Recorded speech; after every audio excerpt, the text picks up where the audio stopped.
오늘은 14번째 강의이고요. 대환란을 통과하는 서문화 교회라는 제목으로 잡았습니다. 제가 예전에 강의들이 있어서 제가 새로운 제목으로 잡으려고 해도 이거 외에는 더 적합한 제목이 없더라고요. 그래서 예전 강의 제목 그대로 가지고 오늘도 대환란을 통과하는 서문화 교회라는 제목으로 말씀을 전해드리겠습니다. 계시록 2장 8절부터 11절까지 말씀이고요. 지난주에 에베소 교회에 대해서 말씀을 드렸는데 여러분 기억나시는 게 에베소의 도시적인 배경이 에베소는 어떤 도시였습니까? 당대 네 번째 로마 제국 안에서 네 번째의 도시였다고 말씀드렸습니다. 그리고 또 그 에베소는요 문화적으로 또 상업적으로 굉장히 융성한 그런 도시였습니다. 더군다나 에베소는 또 우상 숭배가 아주 심한 그 도시였고요. 그 우상 숭배 중에서 아데미 여신을 섬기는 아주 지독하게 아데미 여신을 섬기는 그런 도시였다고 말씀드렸습니다. 소아시아의 주도에 해당하고요. 소아시아에서 가장 번영한 그런 도시였습니다. 우상 숭배도 아주 심했던 도시였고요. 그런데 그런 도시에 하나님께서 당대에 내놓으라 하는 주의 종들을 바울부터 시작해가지고 사도 요한에 이르기까지 많은 사람들을 보내어 주었습니다. 그리고 그들을 통해서 도시 전체를 변화시켜 주셨고요. 그리고 나중에 에베소가 기독교가 공인된 이후에는요, 1세기 당시에도 그랬지만은 더욱더 기독교의 아주 중요한 중심 도시로서 역할을 감당을 했다고 말씀을 드렸습니다. 자, 그런 도시가 과거의 영광을 다 뒤로한 채 첫사랑을 잃어버렸습니다. 아무리 젊었을 때 뜨겁게 열정적으로 사랑했던 부부라 할지라도 첫사랑을 놓쳐버리면 어떻게 돼요? 왼수가 되죠. 지금 에베소 교회가 자기도 모르게 하나님과 원수가 됐습니다. 그래서 하나님께서 속히 돌이켜서 회개하라. 내가 떨어진 것이 어딘가를 점검하고 확인해라. 제가 드린 메시지는 그 떨어진 것이 어딘가라는 말씀이 무엇을 의미한다고 했습니까? 여러분이 성령님의 음성을 놓치는 바로 그것이 어딘가를 여러분이 확인하고 다시 성령의 음성 듣기를 사모하라고 말씀드렸습니다. 사람은 누구든지 하나님 말씀, 성령의 음성을 듣지 못하면은 퇴보할 수밖에 없습니다. 하나님 관계가 끊어져요. 그래서 은혜는 하나님 말씀을 듣는 안에서 은혜가 있는 거예요.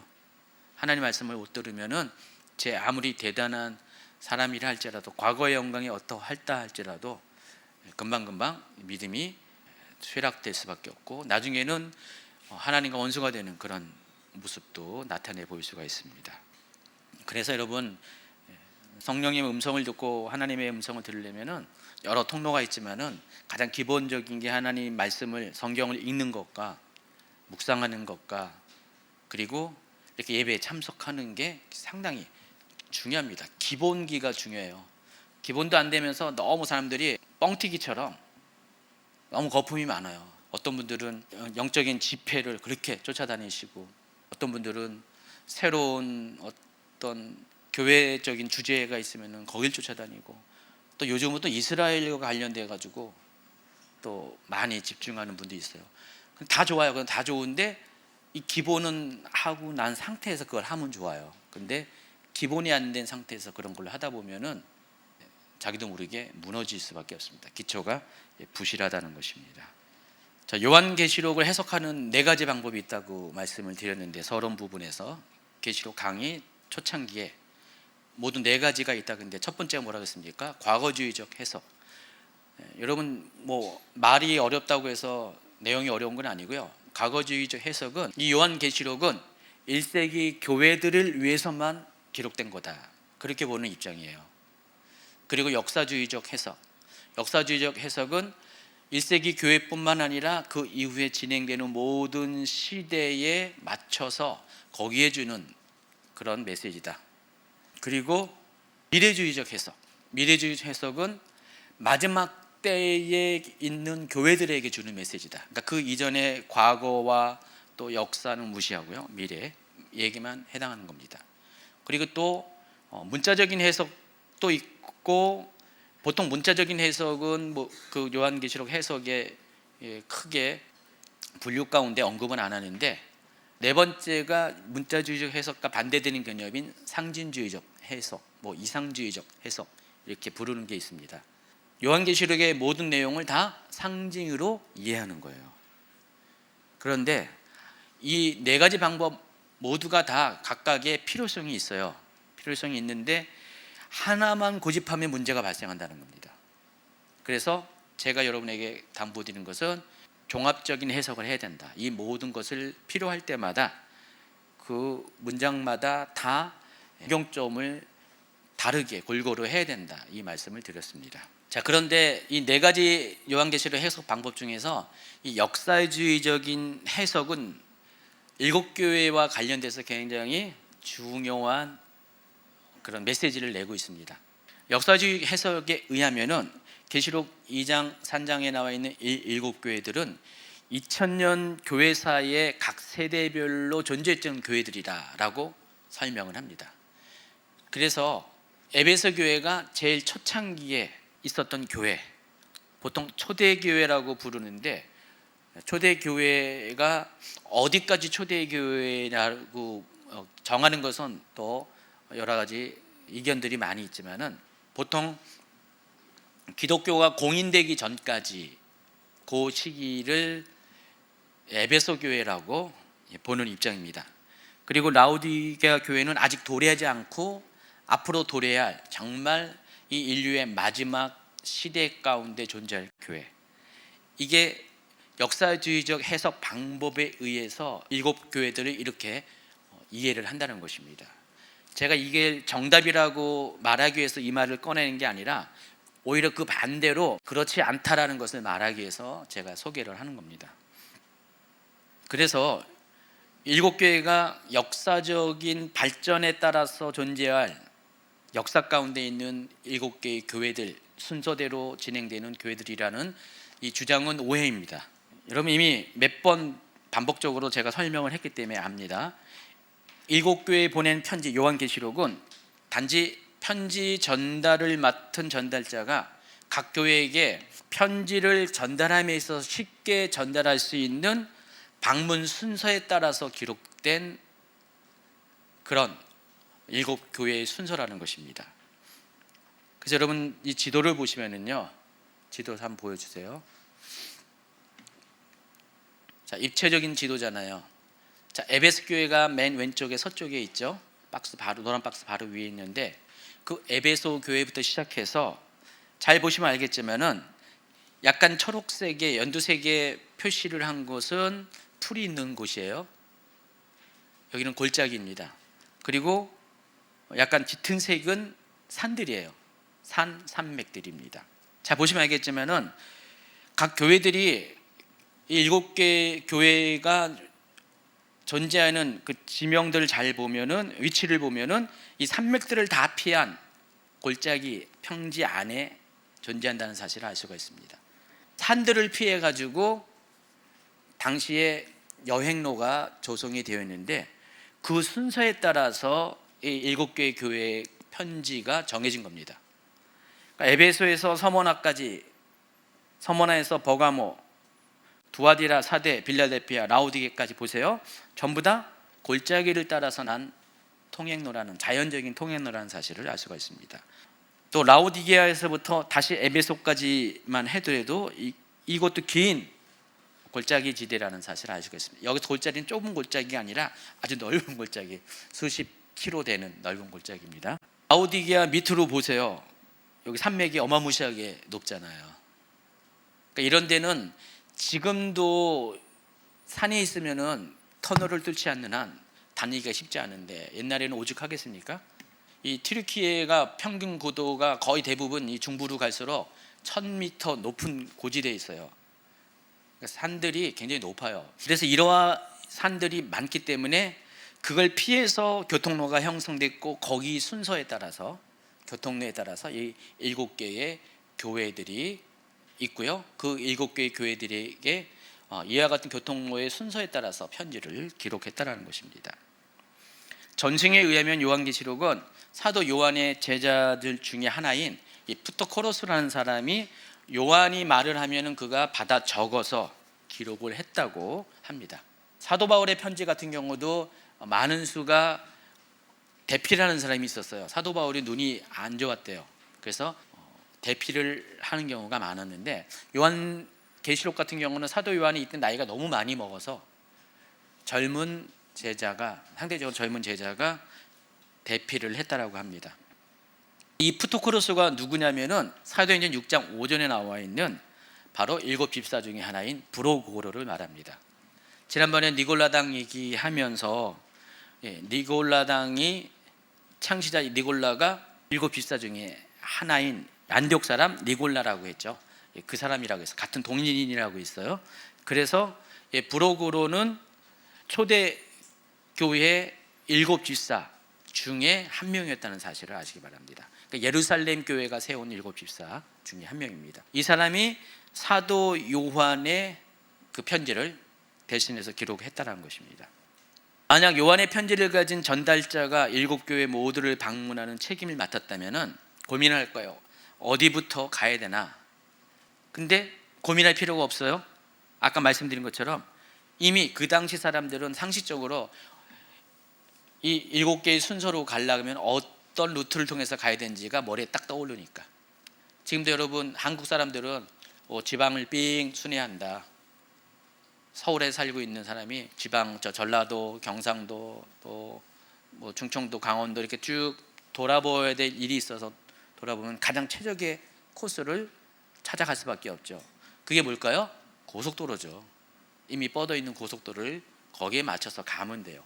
이때 당시도 마찬가지로 이 통행로가 그 고속도로 역할을 했습니다. 그래서 에베소부터 북쪽 서머나와 버가모까지는 로마 길을 따라서 약 188km의 길이의 자연적인 여행로가 있었고요.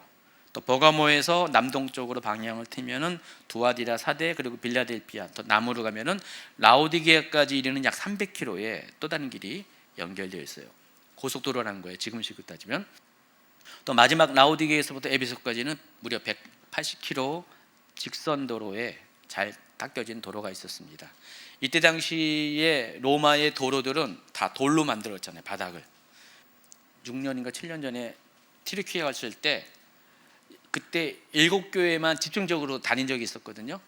그래서 에베소에서 라오디게아로 직접 간 적이 있었던 것 같아요. 이 그림이 나와 있는 바로 그 도로로 따라간 것 같아요. 그때만 해도 여기가 일부는 포장이 되어 있고 일부는 포장이 안 되어 있었어요. 근데도 잘 닦여진 거였고 그 도로는 2000년 이상 된 도로입니다. 지금도 튀르키예는 사도 바울 당시에 그 도로 그대로 사용하고 있습니다. 포장이 됐냐 길이 넓혀졌냐 그 차이 있을 뿐이지 그 루트는 똑같습니다. 그래서 구글에서 제가 캡처를 했어요. 캡처를 한 오늘날의 위성 사진을 한번 보시면은요, 아까 위에 있는 거는 캡처 사진이 아니라 그냥 이렇게 그린 건데 그거와 거의 똑같잖아요. 높은 산을 피해서 생성된 이 자연 도로의 경로와 거의 100% 일치됨을 알 수가 있습니다. 그래서 요한의 편지를 지닌 이 브로그로는 예수님께서 여행로를 따라서 순서를 정해진 편지를 그 순서 그대로 전달을 했을 것입니다. 다시 한번 이 그림, 다음 그림을 보시면은 자, 이와 같은 순서로 전달을 했습니다. 제가 가로해 놓고 지명을 따로 적은 것은 오늘날 불리는 현대 지명이고요. 왼쪽에 있는 것은, 가로 밖에 있는 것은 요한계시록에 있는 그런 지명입니다. 자, 이와 같은 순서로 편지가 전달되었습니다. 자, 이와 같은 사회적인 배경을 무시하고 7개를 각 시대마다 등장했던 교회의 유형이라고 주장하는 이 역사주의적 해석 방법, 보통 세대주의 전천년설 주장하는 분이 이에 동조하는데 이거는 주님의 의도와는 전혀 상관이 없는 잘못된 해석이라는 사실을 아시기 바랍니다. 다음으로 서머나에 대해서 설명하겠습니다. 서머나는 도시 이름이 여러 차례 변경이 되었습니다. 아주 오래전에는 스미느라라고 불렀고요. 그리고 그리스가 이 지역을 통치하면서부터 서머나로 불렸고요. 그리고 1차 세계 대전 때에 오스만 터키 제국이 멸망하면서 터키 공화국이 들었습니다. 그때부터 이름을 바꿔서 이즈미르라고 불렀고요. 오늘날까지 그 이름이 그대로 존속이 되고 있습니다. 이즈미르는 튀르키예 제1의 도시인 이스탄불에서 남서쪽으로 약 336km 밑에 떨어진 항구 도시입니다. 이스탄불이 비공식적으로 인구가 2,500만 명 정도 된다고 그랬어요. 그리고 튀르키예 수도인 앙카라가 한 600만 명 가까이 되고요. 그리고 이 이즈미르가 약 437만 명, 2019년 기준으로 튀르키예 제3대 도시입니다. 자, 이즈미르의 모습이에요. 그림 보이세요? 이즈미르는 항구 도시라고 했어요. 굉장히 빼어난 절경을 갖고 있는 도시입니다. 아주 예쁜 도시예요. 저는 가긴 갔었는데 그때 당시에 전도여행 가고 집결지가 이즈미르였고요. 저녁 무렵에 터미널에서 바로 옆에 있는 호텔에 집결해가지고요. 그냥 그날 또 밤에 또 보고하고 기도하고 잠자고 그 다음날 딴 데로 옮겨가지고요. 도시 구경을 전혀 못했어요. 최 목사님은 도시 구경했죠. 최 목사님 나중에 갔거든요. 거기서 며칠 동안 있었기 때문에 도시 구경 많이 했는데 어때요? 예, 좋대요. 그냥 여러분 한 일주일 가서 사시면 좋을 것 같아요. 예. 굉장히 튀르키예 도시 중에서 굉장히 좋은 도시예요. 날씨도 좋고 지중해성 기후라서 날씨도 좋고 그리고 여러모로 시설도 잘 되어 있고 많이 개방적인 도시입니다. 자, 서모나는 BC 3000년부터 사람이 거주한 아주 오래된 도시입니다. BC 800년경에 그 그리스의 도리안이라는 사람들이 이오니안이라는 부족을 쫓아내서 이 이오니안 사람들이 소아시아 지역으로 옮겨갑니다. 그때 이 사람들이 이 서모나를 점령을 하고 거기서 굉장히 위대한 문명을 일으키게 되는데 여러분 잘 알고 있을 겁니다. 세계사 배울 때 고대의 그 서사 시인 일리아드와 오디세이를 지은 호모라는 사람 아시죠? 호모가 이 서머나에서 태어나서 활동을 했습니다. 그런데 BC 6세기경에 리디아 왕국에 의해서 멸망을 당했습니다. 리디아 왕국은요, 그 위쪽에 있어요. 서머나보다 더 동북쪽에 있는 왕국입니다. 이 리디아 왕국에 의해 멸망을 당하였고 그 기간 동안은 거의 폐허는 아니지만은 옛날과 같은 그 서머나의 그 명성을 갖지 못했습니다. 조그만 마을로 전락을 했는데 BC 3세기경에 알렉산더 대왕의 후계자들에 의해서 이 도시가 다시 재건이 됩니다. 그리고 상업도시로 크게 번성을 합니다.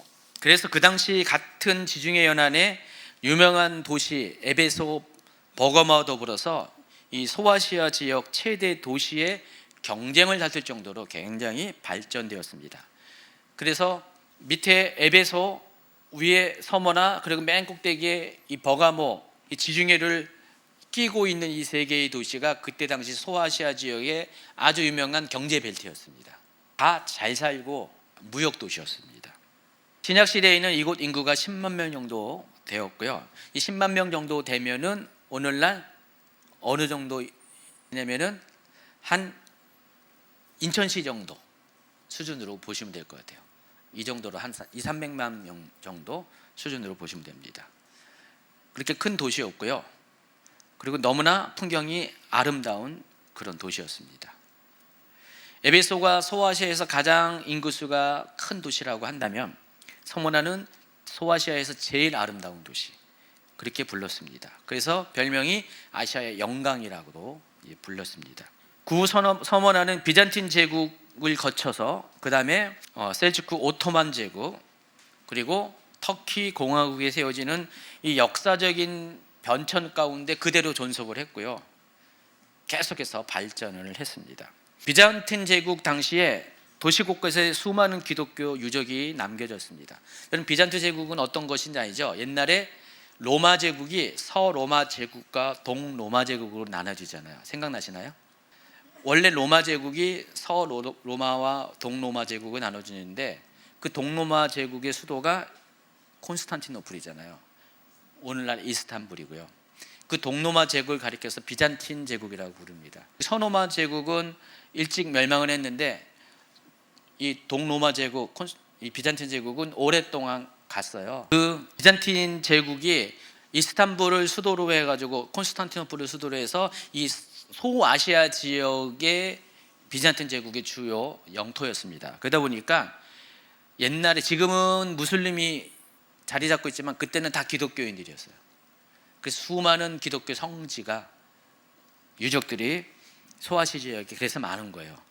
에베소에도 그렇고 서머나에도 기독교 그 유적들이 적잖이 있는데, 그런데 에베소는 많은 유적들이 남아 있는데 이 서머나 이즈미르는 유적들이 거의 남아 있지 않는다고 합니다. 지진 때문에 그래요. 이 소아시아 지역에 지진이 많았는데 특히 이 서머나가 지진 피해가 많은 것 같습니다. 그래서 거의 모든 유적지가 파괴되어 버렸습니다. 그때 당시 다 건축물은 다 뭐예요? 돌로 된 거잖아요. 돌은 지진에 약할 수밖에 없고요, 무너져 버렸습니다. 그리고 세월이 지나가면서 그것을 다시 복원하지 않는 한 계속해서 세월이 지나가면서 흙이 쌓이고 가지고 나중에 땅 속으로 다 들어가요. 그래서 요즘은 이제 발굴하면 전부 다 땅을 파헤쳐 가지고 발굴을 해야 되는 상황입니다. 근데 지금 서머나가 이즈미르라는 대도시가 돼 버리니까 일부 지역에서는 발굴 작업을 하고 있지만은 거의 대부분의 고대 유적들은 발굴을 못 하고 있어요. 땅 속에 있는데 그 땅 속에 유적을 발굴하려면 어떻게 돼요? 기존 도시를 다 허물어야 돼. 그러니까 그래서 없어요. 라오디게처럼 아주 한적한 곳에 있는 데는 발굴이 쉬운데 이 서머나 같은 경우는 도시가 너무나 오랫동안 계속 발전을 해왔기 때문에 좋은 면도 있지만 반대적으로 고대 유적이 다 땅속에 묻혔고 발굴할 수 있는 방법이 없다는 것입니다. 그래서 일반 유적도 굉장히 적은 분포를 갖고 있고요, 기독교 유적도 거의 찾아볼 수가 없습니다. 특히 기독교의 적대적인 아랍 사람들, 터키 사람들이 침략해서 기독교 유적을 전부 다 없애버렸기 때문에 기독교 유적은 거의 남아있지 않습니다. 여러분이 그 이즈미르 가면은, 옛 서머나를 가면은 딱 한 군데 방문하는 곳이 있는데 바로 이 사진에 있는 폴리캅 기념교회입니다. 저는 2번이나 갔는데 2번 다 못 들어갔어요. 항상 거의 문 잠겨 있어요. 근데 이것도 옛날에 지은 게 아니라 17세기에 이르러서 지은 거예요. 그래서 이즈미르 가면 기독교 유적은 유일하게 여기밖에 없어요. 그것도 한참 후대에 건축된 교회입니다. 서머나의 영적 상황. 서머나는 에베소와 같이 로마 제국 전역에서 많은 사람들이 모여드는 아주 부유하고 번영한 항구 도시라고 했습니다. 일찍부터 많은 유대인들이 이곳에 정착하여 살았고, 또 에베소와 마찬가지로 유대인들을 대상으로 하는 초기 기독교 선교 또한 왕성한 곳이었습니다. 그리고 이곳의 교회도 유대인 중에서 기독교를 개종한 사람들을 위해서 설립이 되었습니다. 이후에는 점점 이방인도 교회 안에 들어오게 되죠. 또 이 서머나 교회도 다른 소아시아 지역과 마찬가지로 황제 숭배를 반대하는 기독교인에 대한 로마 정부의 박해를 받게 되었습니다. 서머나 이 도시는 로마 정부에 대한 충성도가 굉장히 높은 도시였어요. 에베소는 자치도시라고 했잖아요. 여기는 굉장히 로마에 대한 충성도가 높은 도시였기 때문에 로마에게 잘 보이려고 하는 여러 가지 정책들을 사용할 수밖에 없어요. 에베소에도 많은 신전이 있고 특히 황제 신전이 있었는데 이곳에도 황제 신전들이 많이 있었습니다. 지금은 거의 이걸 찾아볼 수가 없죠. 다 유적이 다 감춰져 있기 때문에. 그래서 서머나도 굉장히 황제 숭배가 심한 도시였다는 사실을 아시기 바랍니다. 자, 이 과정에서 로마 정부와 결탁한 유대인들에 의해서 기독교인들이 많은 피를 흘린 그런 도시였습니다. 지난번에 제가 자칭 유대인에 대해서 소개를 한 거 기억나시죠? 그때 많은 소개를 했습니다. 이곳 서머나에 거주하는 이 유대인들은 황제 숭배를 거부하는 이 기독교인들을 로마 정부가 탄압할 때 그 기독교인들을 앞장서서 밀고 하고, 또 기독교인들이 탄압되는 과정 가운데 그 박해를 도와주는 역할을 많이 했습니다. 그래서 아까 소개한 17세기에 지어진 폴리캅 기념교회 안에 들어가면은 천장이 전부 다, 벽과 천장이 다 벽화가 되어 있는데 그 벽화 중에 이 장면이 있어요. 지금 가운데 있는 사람이 폴리캅입니다. 폴리캅이 순교하는 장면이고요. 폴리캅이 원래 아까 제가 보내줬죠.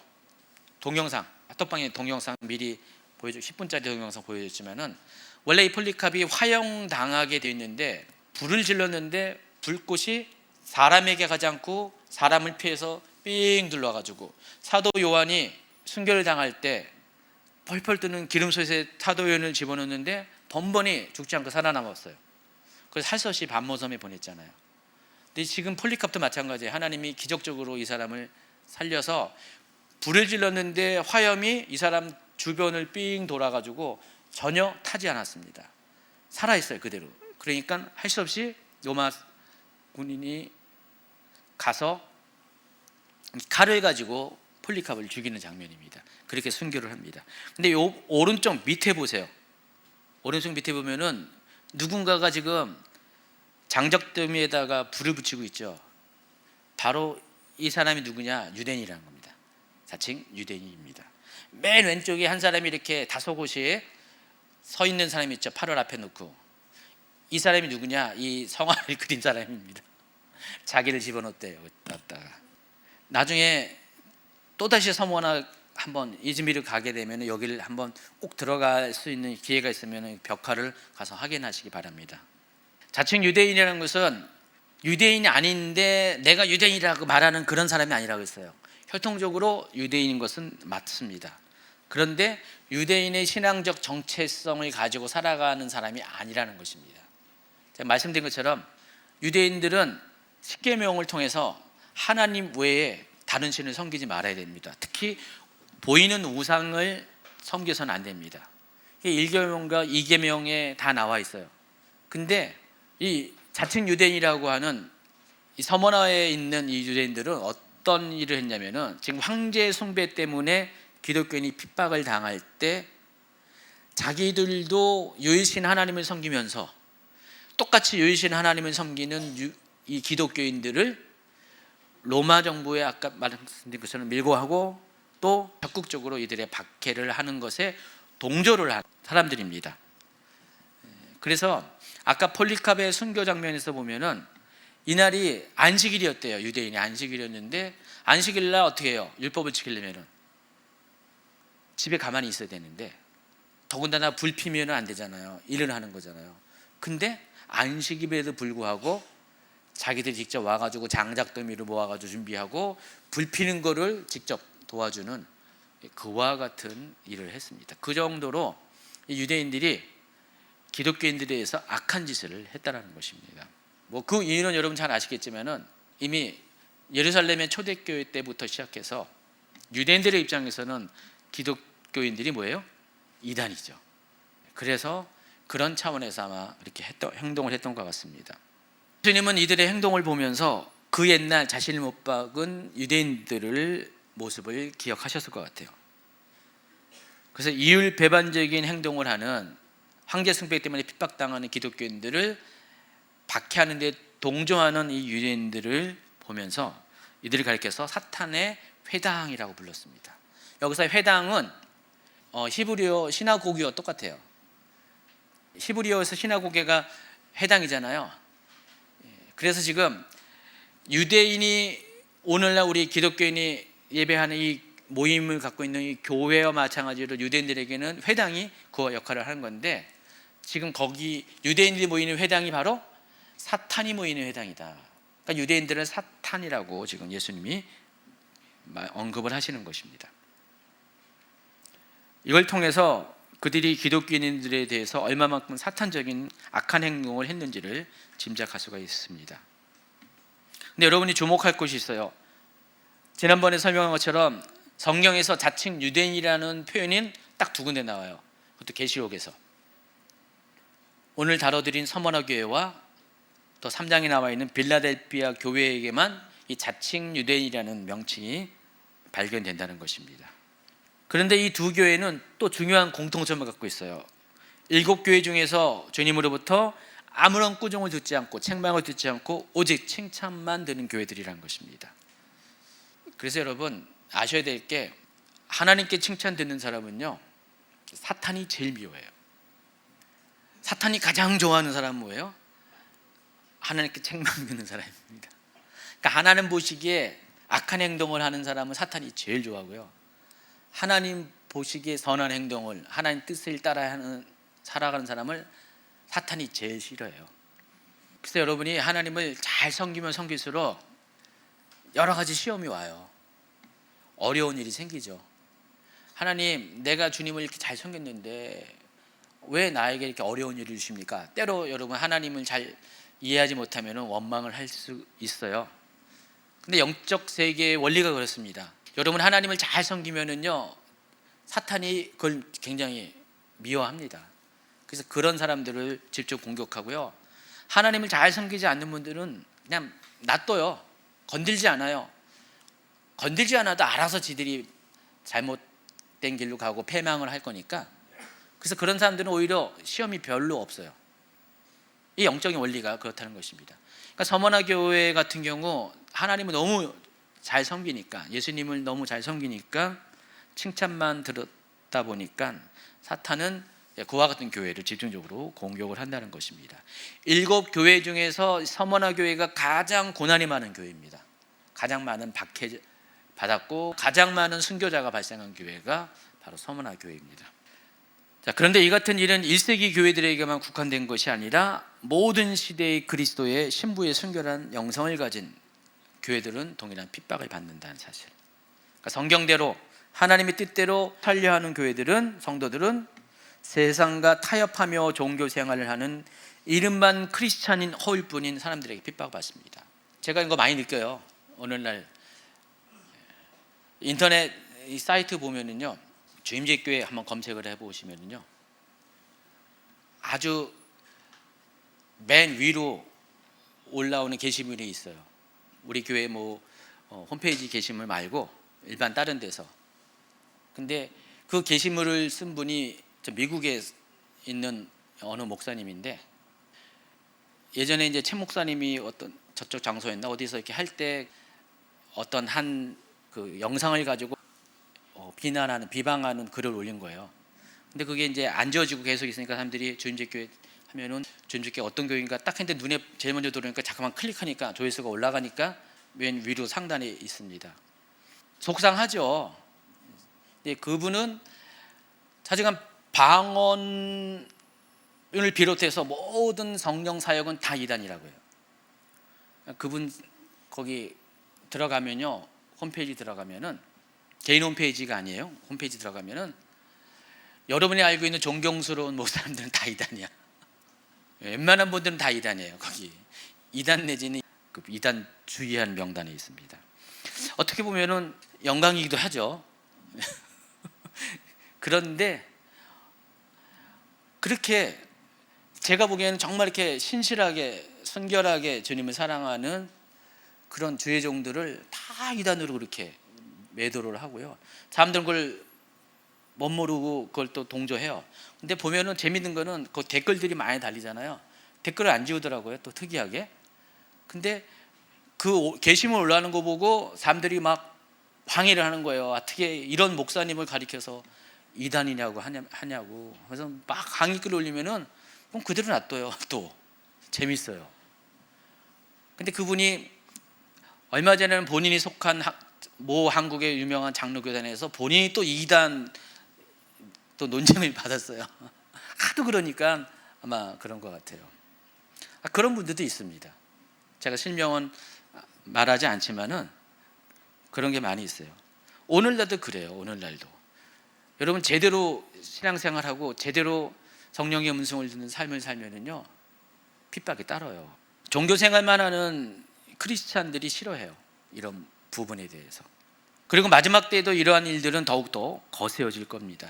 이 마지막 때 교회들도 자칭 유대인이라고 하는 사탄의 회당에 의해서 핍박을 받게 될 것입니다. 2가지 측면에서 이걸 살펴볼 수 있는데, 첫 번째는 믿는 자가 믿는 자를 박해한다는 것입니다. 나는 교회 다닌다고 하면서, 나는 예수님 믿는다고 하면서 믿는 자를 박해하는 경우가 지금도 그런 일이 있지만 마지막 때에 더 그런 일이 생긴다는 것입니다. 그래서 앞으로 이 마지막 때가 가면 갈수록 시대가 진행되면서 제가 자주 여러분이 언급하지만 세상은 점점 분리의 시간을 갖는다고 그랬어요. 알곡과 가라지가 분리가 됩니다. 의인과 악인이 나눠지고요. 하나님 뜻을 제대로 알고 하나님 뜻대로 살아가는 사람과 하나님을 믿노라 하면서도 하나님 뜻보다는 자신의 뜻, 세상의 가치관대로 종교적인 생활을 하는 사람들이 나눠져요.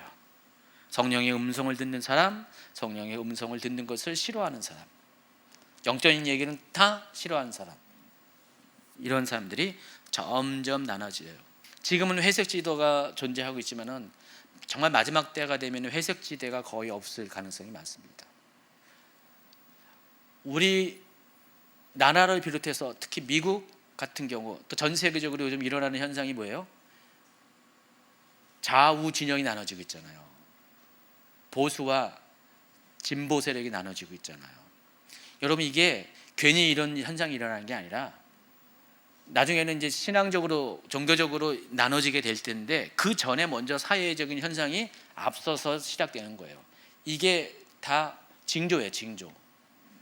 그래서 점점 이게 아주 극한 이념 대립이 벌어지고 있습니다. 그래서 항상 끼리끼리만 하잖아요.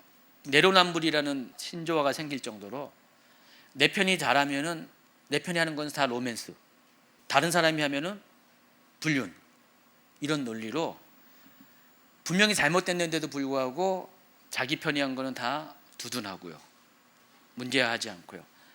다른 편이 하면은 작은 것도 굉장히 문제시하고. 우리나라 정치 현실이에요. 우리나라가 좀 심한 것 같아요. 미국도 그러고요, 유럽 쪽도 그렇습니다. 이게 지금 사회적인 현상이지만은 앞으로 가면은 이게 마지막 때 가면은 신앙적인 모습에서 이게 정점에 이른다는 것입니다. 그래서 그때가 되면은 세상이 정말 쭉 나눠지게 돼 있어요. 영적인 부분에서 확 나눠져 버립니다. 그러니까 그리스도를 따르는 사람과 적그리스도를 따르는 사람이 그때 가서 나눠지게 돼 있어요. 그래서 앞으로는요, 마지막 때가 가면 갈수록 참된 믿음의 사람들은 핍박을 받을 수밖에 없고요. 그래서 WCC 종교다원주의, 종교통합운동 등 이런 것들은 그런 길로 가는 다 징조에 해당하는 것입니다.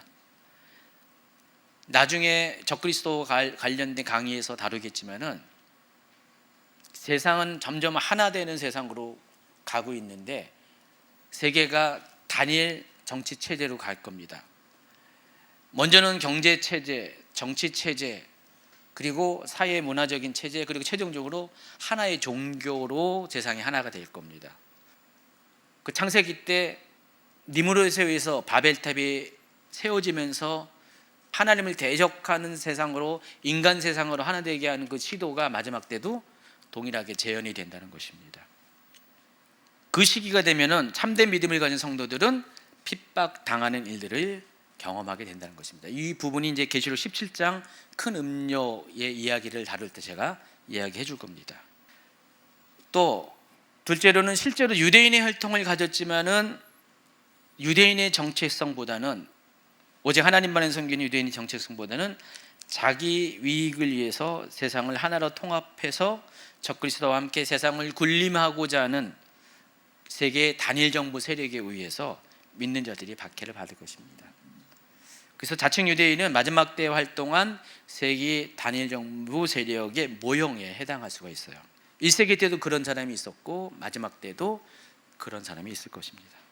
결국 계시록의 서머나 교회는 마지막 때에 참된 교회가 겪어야 할 상황들을 미리 보여주는 샘플과 같은 거예요. 서머나 교회가 당한 것처럼 마지막 때에 믿는 자들이, 참된 믿는 자들이 이와 같은 일을 당할 것이다, 미리 경고하는 겁니다. 그런 서머나 교회에게 예수님께서 말씀하십니다. 서머나 교회에게 나타나신 예수님의 모습이 어떤지 2장 8절을 노계현 전도사님 대신해서 제가 여러분과 같이 읽도록 하겠습니다. 같이 읽습니다. 서머나 교회의 사자에게 편지하라. 처음이며 마지막이요 죽었다가 살아나신 이가 이르시되. 각 교회마다 예수님은 다른 모습으로 나타나십니다. 서머나 교회에게는 처음이며 마지막이요 죽었다가 살아난 이의 모습으로 나타나십니다. 예수님이 이와 같은 모습으로 나타난 이유가 있어요. 서머나의 도시적 배경과 또 서머나 교회가 지금 겪고 있는 고난의 상황과 무관하지 않다는 것입니다. 앞서 설명한 같이 서머나는요, BC 6세기경에 리디아 왕국에 의해서 완전히 멸망을 당했어요. 거의 300년 가까이 도시가 존재하지 않았고요. 그러다가 알렉산더 후예에 의해서 BC 3세기경에 도시가 재건돼 가지고요. 이 계시록이 쓰여질 당시만 해도요. 에베소에 필적할 만한 아주 영광스러운 도시로 발전을 했습니다. 그러니까 도시적인 입장에서 보면 서문이라는 어떤 거예요? 죽었다가 살아난 그런 도시라는 것입니다. 과거에 멸망당한 도시가 이렇게 살아난 케이스가 이렇게 많지 않아요. 과거의 영화를 되찾는 경우가 극히 드물거든요. 근데 이 서머나는 오히려 과거보다 지금 현재의 모습이 더 풍성하고 더 웅장한 도시가 되었다는 것입니다. 예수님께서 이 말씀을 하실 때 서머나라는 도시에 살고 있는 서머나 교회의 교인들은 이 말이 뭔지를 알아요. 왜냐하면 서머나의 도시적 경험을 역사를 알고 있기 때문에 이들은 이 말씀이 무엇을 의미하는지를 잘 알고 있을 것입니다. 또 한 가지는 서머나 교회는 혹독한 핍박 가운데 고난을 당했고 또 이곳에서 많은 순교자가 발생했습니다.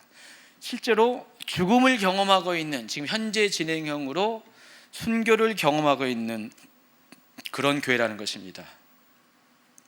근데 예수님은요, 그런 서머나 교회에게 죽었다가 살아나신 이로 나타나심을 통해서 어떤 메시지를 전하고 있냐? 예수님도 어떻게 해요? 고난당해서 박해받아서 십자가에 죽으셨죠. 그리고 다시 살아났죠. 내가 죽었다가 다시 살아난 것처럼 너희도 지금 죽을 것 같은 또 죽는 상황에 처해있지만은 다시 살아날 것이다. 딴 사람이 이야기하면은 남의 일처럼 들릴 수가 있어요. 네가 내가 겪는 고난을 어떻게 알아? 여러분 힘든 일이 있을 때 옆에서 누가 위로하면은 위로는 고맙지만은 크게 와닿지 않는 경우가 가끔 있잖아요. 우리 집사님이 내 마음을 어떻게 다 알 수가 있냐 하면서 막 그래요. 누가 아기를 낳아서 그 산통을 겪고 있어요. 근데 남자가 와서 옆에 제가 와가지고 아우 집사님 애 낳느라고 힘들죠. 목사님이 애 낳았어요 속으로 말할 수가 있어요. 근데 최은혜 목사님이 가서 이야기하면은 위로가 되죠. 최 목사님은 우리 큰애 낳을 때 진통이 24시간이었으니까 둘째는 3시간인데 그러니까 서로 아는 사람, 애를 낳아본 사람만이 이야기할 수 있고 이렇게 얘기하면은 더욱더 그게 가슴에 와닿는 거죠.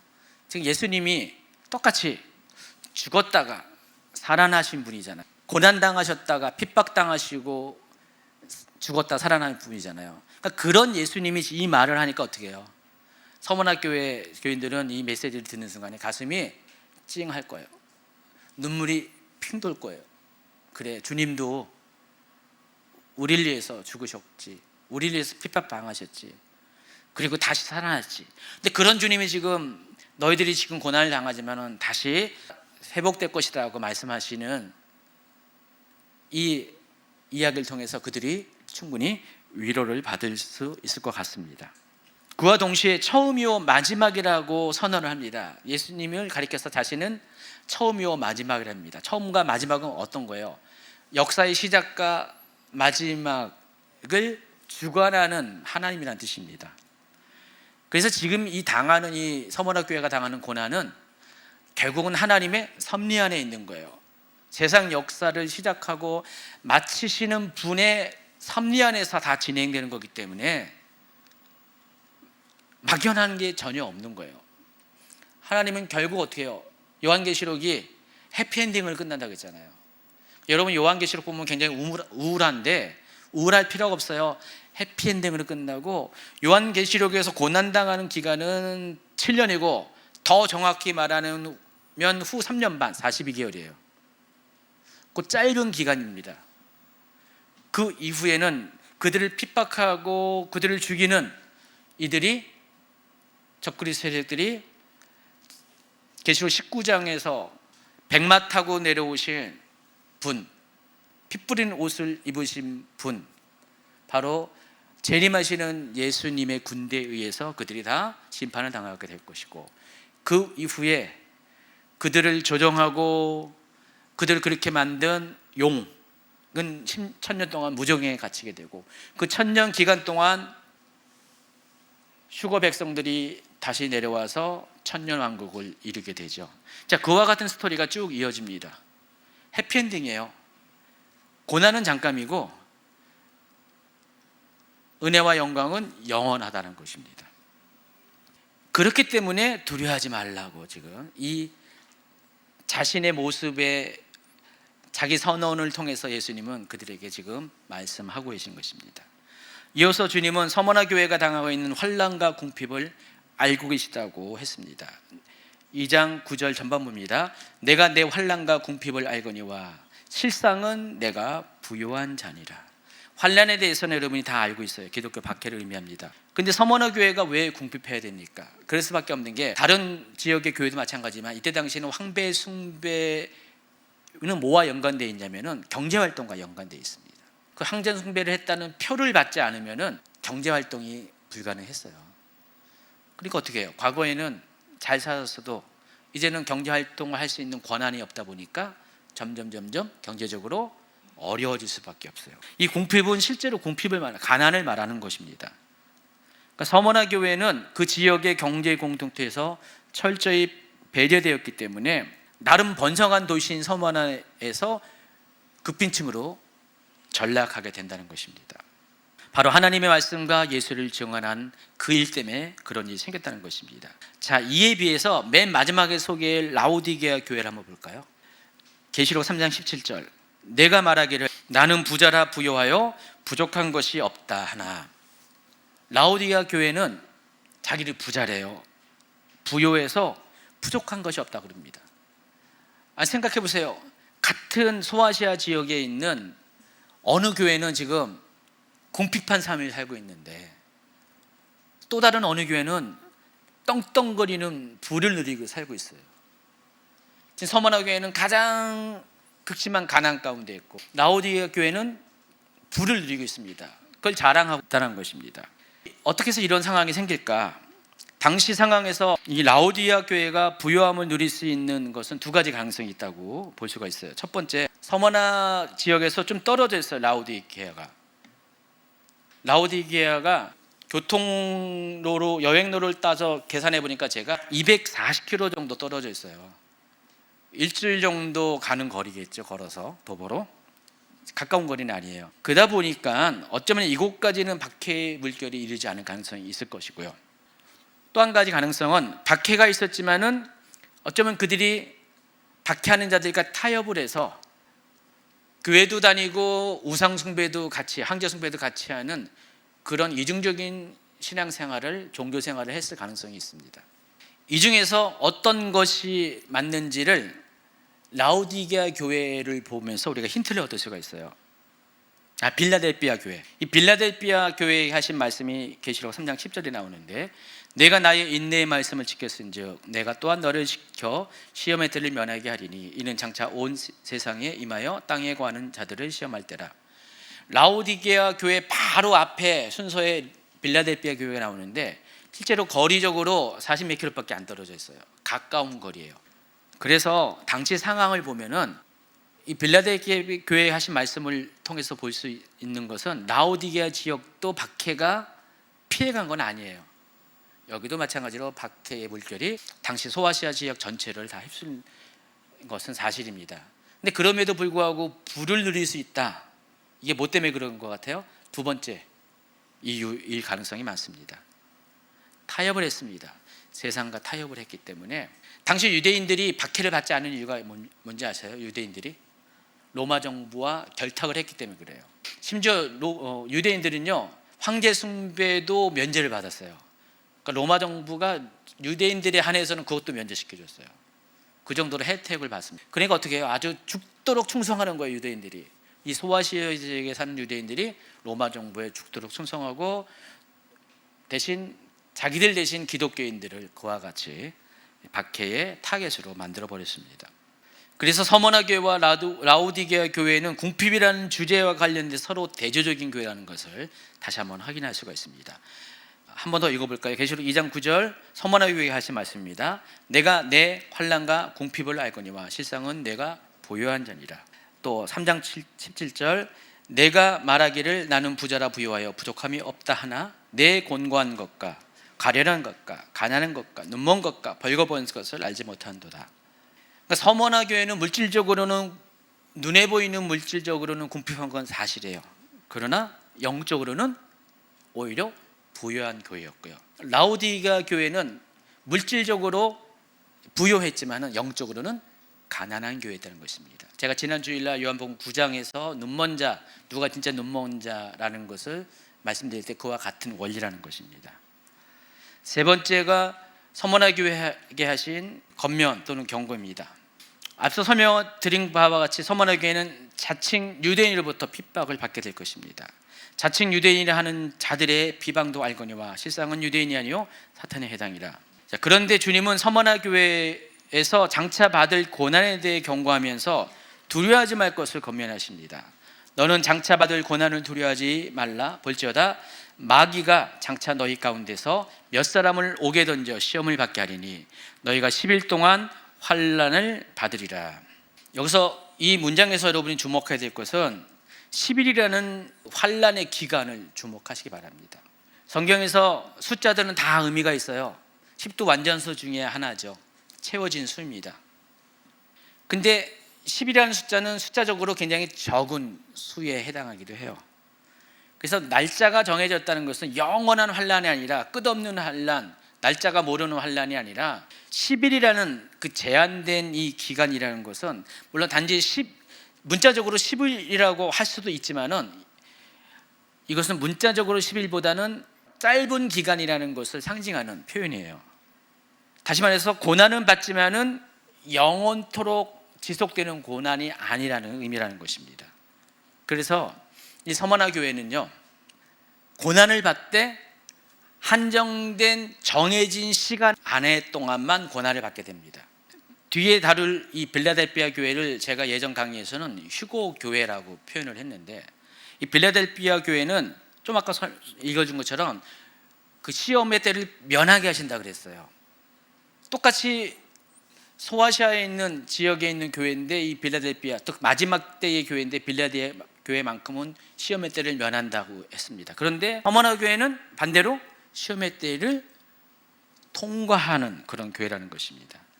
그래서 저는 이제 이 빌라델피아 교회는 앞으로 휴고할 교회의 모형이고 또 이 서머나 교회는 남겨진 교회의 모형이라고 보면 될 것 같아요. 그래서 두 번째 이 대환란 기간 동안에 하나님께서는 이 마지막 복음 전파를 위해서 소수의 정말 충성된, 순교를 전제로 한 충성된 소수의 믿는 자들을 남겨둘 가능성이 있어요. 이게 계시록 12장의 내용을 보면은 또 이 부분은 더 설명이 됩니다. 우리 입장에서는 하나님, 내가 이렇게 충성되게 주님을 섬겼는데 왜 저는 휴고를 받지 못하고 남겨둘 수 있습니까? 너무 불공평하지 않습니까? 불공정하지 않습니까? 라고 말할 수가 있어요. 근데 그렇지 않습니다. 오히려 이 고난의 시기를 통과할 수 있을 정도로 믿음으로 단련되지 않은 사람은 하나님께서 미리 데려갈 가능성이 많이 있어요. 근데 그 고난의 순간도 넉넉히 감당할 수 있는 사람은 비록 소수지만은 마지막까지, 처음에는 하나님을 부인하고 하나님을 대적하는 자들이었지만 그 42개월 후 3년 반 기간 동안에, 남은 기간 동안에 그들까지도 하나님이 영혼을 포기하지 않고 그들까지도 다시 믿음 안에 들어와서 지옥까지 않게 하시려는 하나님의 그 한 영혼을 궁히 여기는, 한 영혼이라도 더 구원하고자 하는 하나님의 이 마음을 이해하고 실현시킬 수 있는 그런 사람들을 남겨준다는 것입니다. 그게 서머나 교회예요. 여러분이 그렇다고 해서 내가 그 사람이 되겠습니다 해서 되는 건 아니에요. 하나님의 주권입니다. 이 미드라시에 이런 내용이 있다고 합니다. 미드라시는 제가 가끔 언급하지만은 잘 설명 안 했는데, 미시나는 뭐라 그랬어요? 율법을 재해석한 게 미시나라고 했죠. 그러니까 랍비들이 토라를 재해석한 게 미시나예요. 그래서 토라에 한두 개의 그 규정이 있으면 이것을 적용점을 찾아서 이럴 때는 이렇게 해라, 오늘날은 이렇게 해라, 이렇게 해석서, 주석서가 미신이라고 그랬어요. 근데 미드라시는 뭐냐면은 한마디로 전설 따라 삼천리, 성경에 있는 내용을요, 고증이 안 된 그 성경의 그 백그라운드, 성경에서 잘 설명되지 않은 것들, 보통 전승이라고 부르죠. 이것들을 모은 게 미드라시입니다. 이 미드라시라는 책이 따로 있어요. 제 서재에 이만큼 있습니다. 예전에 어느 분이 저한테 줬어요. 안 쓴다고. 이만큼 줬는데 한 20몇 권 되는 것 같아요. 이 책을 보면은 이런 내용이 있다는 것입니다. 아브라함이 하나님께 묻습니다. 하나님, 제가 왜 그 일을 겪어야 하나요? 하나님께서 제 충성심을 확인하기 위해 시험하는 겁니까? 하나님 대답은 아니다. 아브라함이 다시 하나님께 묻습니다. 그렇다면 저의 충성심을 검증하기 위해서 저에게 시험이 필요한 것인가요? 이번에도 하나님의 대답은 아니다. 그렇다면 무엇 때문인가요? 하나님 말씀하십니다. 열방에 증거하기 위해서이다. 실은 이 대목을 제가 이제 참조하는 계시록 관련된 책에서 이걸 인용을 한 거예요. 근데 정말 미드라시에 이게 맞나 하고 찾아봤어요. 아쉽게도 정확한 표현이 없더라고요. 그분이 아마 좀 나름대로 각색을 하신 것 같아요. 그 책의 저자가. 근데 제가 이해를 가요. 아마 이 대목이 어쩌면은 아브라함의 이름이 바뀔 때가 있잖아요. 아브라함에서 아브라함. 생각나시죠? 그래서 헤이가 어떤 의미라고 했어요? 계시라는 히브리 알파벳 헤이가 계시라는 의미를 갖고 있다고 했죠. 그래서 전에는 그냥 한 가문의 아버지였지만은 아브라함이, 네, 하나님께서 이름을 바꿔줘서 아브라함이 되면서 계시를 열방 가운데 전하는 사람으로 바뀌었어요.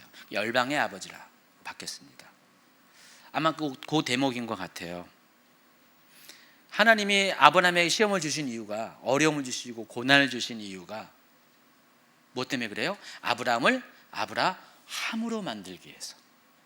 자, 그렇다면 서머나 교회를 이것을 적용시켜 보시면은, 서머나 교회는 아브라함으로 살 수도 있었지만은 하나님이 아브라함으로 살게 하기 위해서, 하나님의 계시를 전하는 자가 되기 위해서, 심지어 그 전하는 때가 모든 사람이 휴거를 당하고 42개월의 적그리스도의 철권 통치가 하늘이 완전히 닫혀 있다고 느껴지는 바로 그 기간에 하나님께서 이 서머나 교회 같은 소수의 정말 죽음을 불구하고 오직 주님만을 사랑하는 이러한 교회들을 남겨주신다는 것입니다.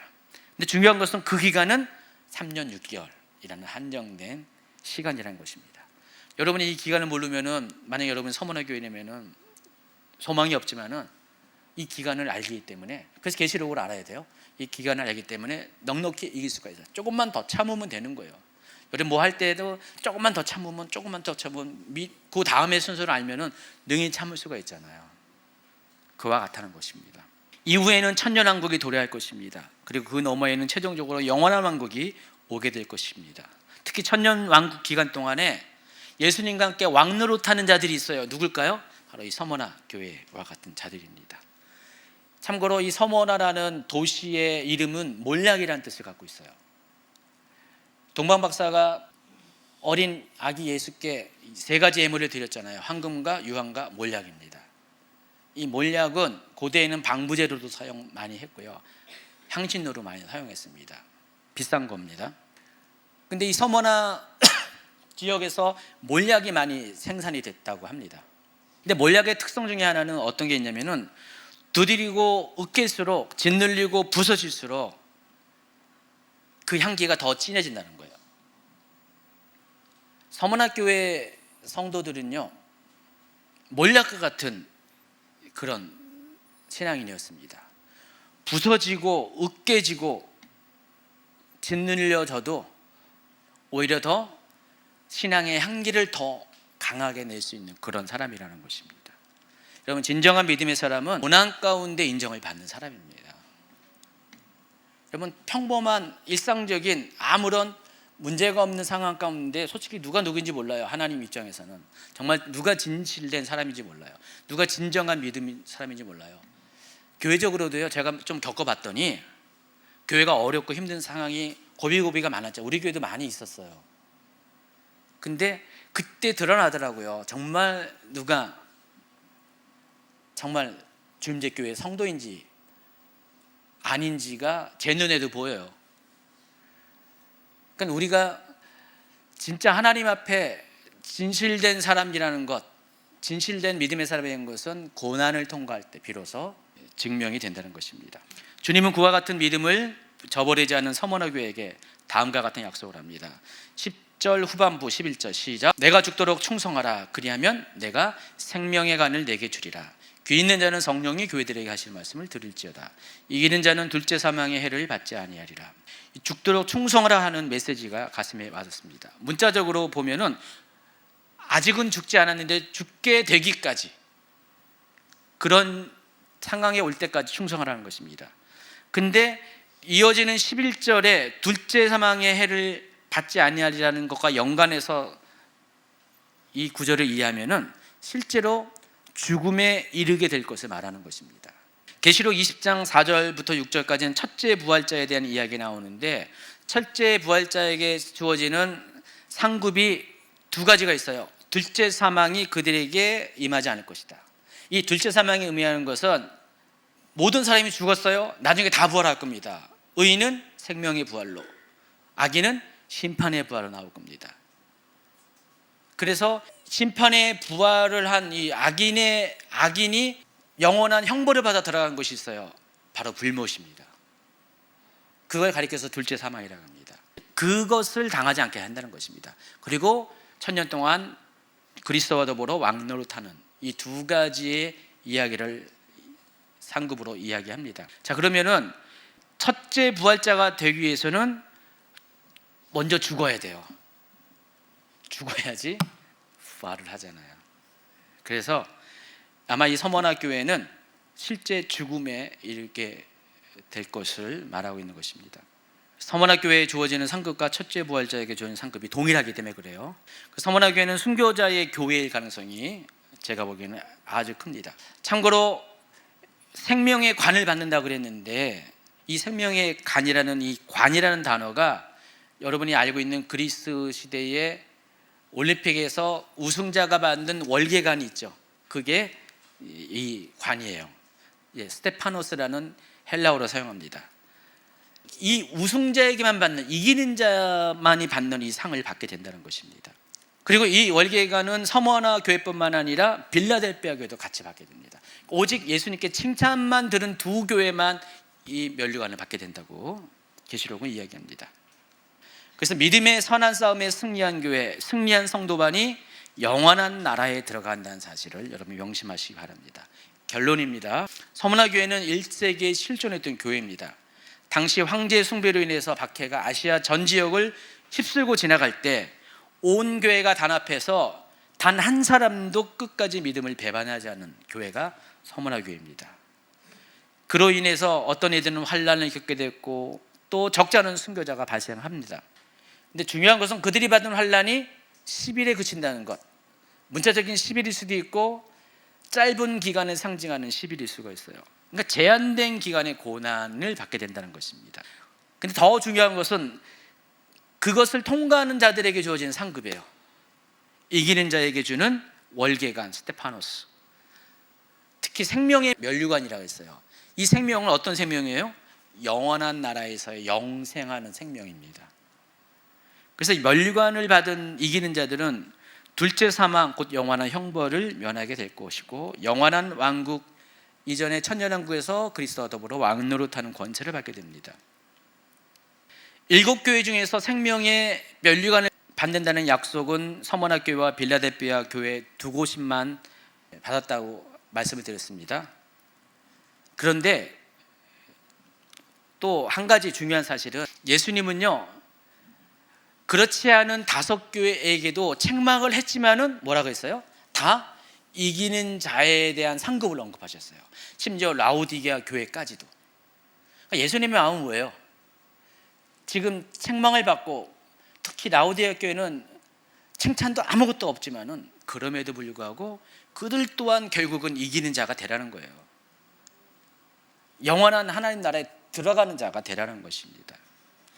여러분, 예수님의 초림과 구원 사역을 해서 모든 사람에게 구원의 문이 열렸는데 모든 사람이 영원한 나라에 들어가는 게 아니라 이기는 자만이 들어가는 거예요.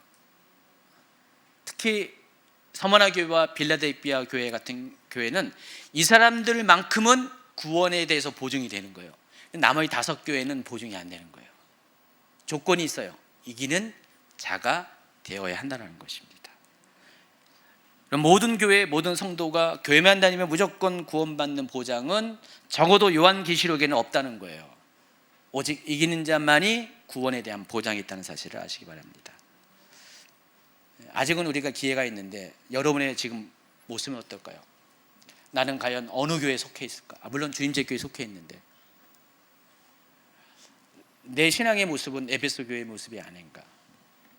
혹 서머나 교회가 아닌가? 버가모, 두아디라, 사대, 빌라델피아, 심각하게는 라오디게아 교회의 성도가 아닌가?